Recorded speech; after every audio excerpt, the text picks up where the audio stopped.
बुलंद किया था, बहुत हुई पेट्रोल डीजल की मार, अब की बार मोदी सरकार, और यहां पर पेट्रोल 100 के पार है।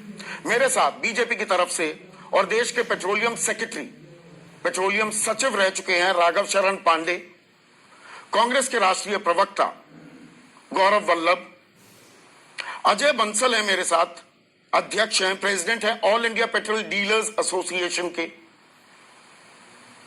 ए.के. वाजपेयी, एलजेपी जो अहम घटक है मोदी सरकार की, उनके नेशनल वाइस प्रेसिडेंट और मुख्य प्रवक्ता, और वरिष्ठ पत्रकार एनडीटीवी इंडिया के मैनेजिंग एडिटर रह चुके हैं अनिंदो चक्रवर्ती भी इस चर्चा में मेरे साथ जुड़ चुके हैं। तो राघव शरण पांडे, आप एक्सपर्ट हैं इस सब्जेक्ट के, क्या ये कलयुग आ गया? मैं अगर अमिताभ बच्चन के 9 साल पुराने ट्वीट की बात करूं कि गाड़ी खरीदोगे कैश से और पेट्रोल लोन पर आएगा, आलम लोन पर पेट्रोल खरीदने वाली हो गई।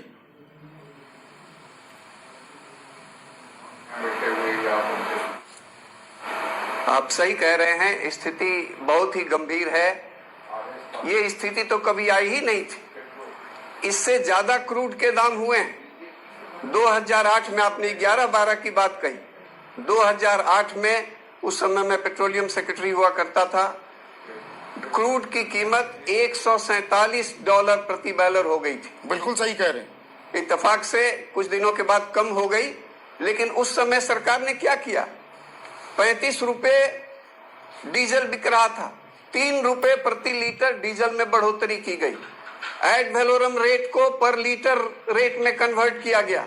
सरकार ने कुछ सब्सिडी दी पेट्रोल कंपनियों को। पेट्रोल कंपनियां चिल्ला रही थी कि $147 प्रति बैरल खरीद के हम कैसे इस दाम पर बेचेंगे, लेकिन सरकार ने जनता का हित सोचा और किया।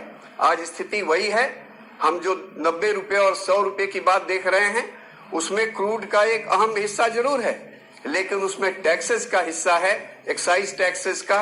अभी भी ये जीएसटी के अंदर नहीं है पेट्रोलियम प्रोडक्ट, तो एक्साइज ड्यूटी तो जितना बेस प्राइस है उससे अधिक तो excise duty. Base price sir, मैं एक सेकंड के लिए दर्शकों को बता दूं, बेस प्राइस पेट्रोल का, एक second Raghav ji, base price petrol का है 32 रुपए 10 पैसे। मैं ये 16 फरवरी के आंकड़े बता रहा हूं, और एक्साइज ड्यूटी है 32 रुपए 90 पैसे। आपने बिल्कुल ठीक कहा, बेस प्राइस से भी ऊपर है एक्साइज ड्यूटी, और वैट है 20 रुपए 61 पैसे।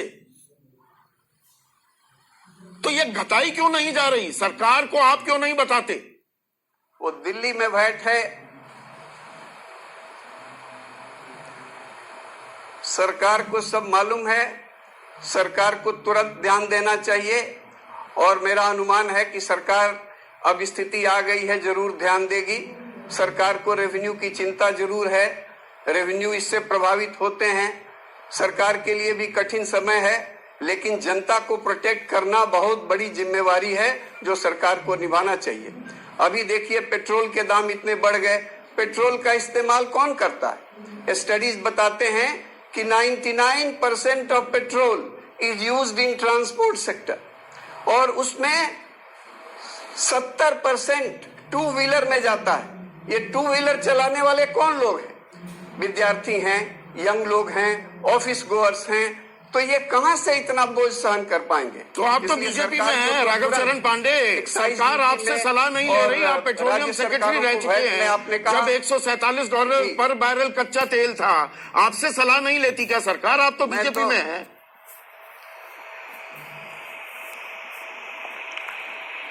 नहीं, बीजेपी में नहीं हूँ। चुनाव लड़े, जीते, इस बार चुनाव हार गए। हमारे जैसे अधिकारी लोग वहाँ हैं। हाँ। फाइनेंस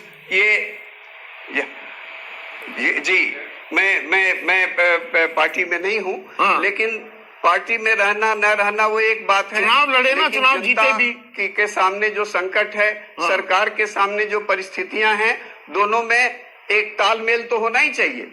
और वो मुझे पूरा यकीन है कि सरकार कुछ न कुछ करेगी। अभी देखिए गैस के दाम भी बढ़ गए, 200 रुपए पिछले 3 महीनों में। 5-10 रुपए नहीं, पिछले 3 महीनों में 4 बार गैस की कीमतें बढ़ी, 250 रुपए से।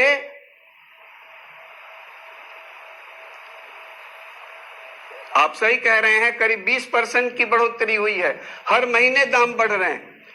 पेट्रोल डीजल के दाम भी बढ़ रहे हैं और इनइक्वालिटी समाज में इतनी है।